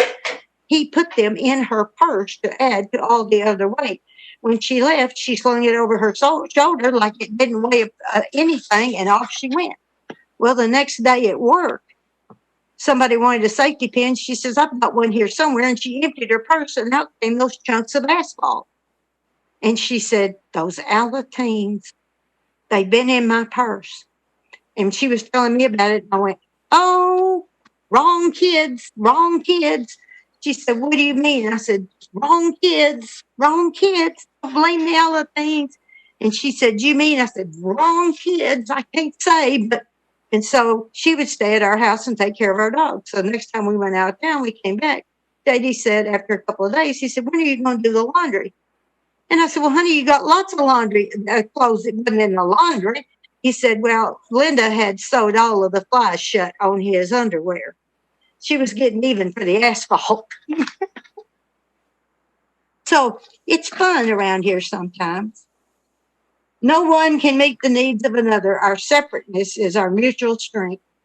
And that's what, you know, I'm better in some things than he is, and he's better in some than I am. But it's when we put us together that we can make the whole deal work. Encourage your partner, give them freedom to grow and learn at their own pace. Let them make their own mistakes and give them the dignity to fail. And our best relationship is one where dependence is mutual, independence is equal, and the obligation is reciprocal. This means we're a partnership. We both depend upon one another from time to time, yet we're independent and can stand alone and be okay. And our obligation is to live on a give and take basis. That means we have some balance. We do things as a team. What we can do together, we can't do separately. And we even have fun doing it. You know, one time we were out bagging leaves because we heard that the weather forecast was coming, and we had raked the leaves all up, but we hadn't bagged them, and they said it was going to rain. And I said, oh, my God, the wind will blow all those leaves. And we're out there at midnight bagging leaves together in a hurry to get them all up. And we did. We did. You know, when you are totally dependent upon another person, that isn't living, and it's sure not love. You know, don't be an emotional leech tied together by sickness. That's what we had a couples group, And we had a couple in our group that they were tied together by sickness. And as they began to get better, they wanted a divorce. And they were friends. And they still have holidays together because of the kids. If you can't be responsible for yourself in the relationship, you will never be an equal in that relationship. You'll always be dependent on someone else to do for you what you can't do for yourself. And are you too needy? I didn't realize how needy I was. But if you have to ask questions, now, you know, Al-Anons are so good at questions. We are gatherers of information. We want the questions. What's the matter? Are you okay? Who, what, when, where, how? We want all of that. And you've got to remove that. Remove that from your vocabulary, you know, because we gather all this information, but what can you do with it? You can't do jack shit with it. Well, you got it, but boy, you got the information. You know, we become investigators. We become, you know, private eyes. We follow. There's nowhere the alcoholic can hide. We can't find him. I truly believe that. You know, because no matter where he hid, I would find him. We played hide and seek, but I would find him. And that's the reason when we were looking for Osama bin Laden, I knew if you could give me 5 Al-Anons, I could find that sucker in a week. It would not be a problem. Trust me on that. You know, and the thing about it is, when I don't know something, that worries me. But not knowing is not a bad thing. Because it taught me in the ODAT what you're supposed to know will come to you without any action on your part. Because, you know, a lot of times when we go looking for those things, we find out the answers to those things and we wish we hadn't. You know, you see things that you can't unsee and you say things that you can't unsay, you know. Not knowing is not a bad thing. And I'm going to end it for there. And if you have the courage to come back next Saturday, we'll finish them up, the last 6. Thank you, Yvonne. Thank you, Mary Pearl. You guys, if you want to unmute yourself and so she can hear the clapping, you can. Thank you, Mary Pearl. Yay.